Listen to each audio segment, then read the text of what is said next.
নমস্কার বন্ধুরা, গতকাল আমরা কলকাতায় ডাক্তার দেখাতে গেছিলাম, সেই জন্য আমি লাঞ্চ কুক করিও নি আর লাঞ্চ ডিশেস তোমাদের সঙ্গে শেয়ারও করতে পারিনি।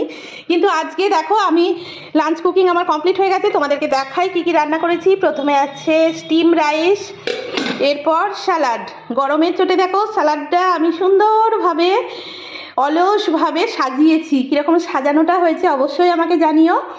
আচ্ছা, এরপর আছে এই যে চাপড়া চিংড়ি আর ঝিঙে দিয়ে কাঁচা লঙ্কা বাটা আর পোস্ত বাটা দিয়ে একটা পোস্ত।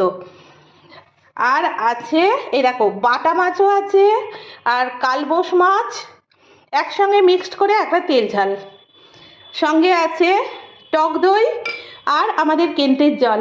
অ্যাকচুয়ালি আজকে আমাদের সকাল 5:30 থেকে কারেন্ট থাকে না, সেই জন্য ফ্রিজেতে যত রকমের মাছ ছিল, এই চিংড়ি মাছ, বাটা মাছ আর কালবোস মাছ সব বার করে ফেলতে হয়েছে এবং সব একসঙ্গে আমি রান্নাও করে ফেলেছি। বন্ধুরা তোমরা জানিও আমার লাঞ্চ ডিশেস তোমাদের কীরকম লাগলো। টাটা।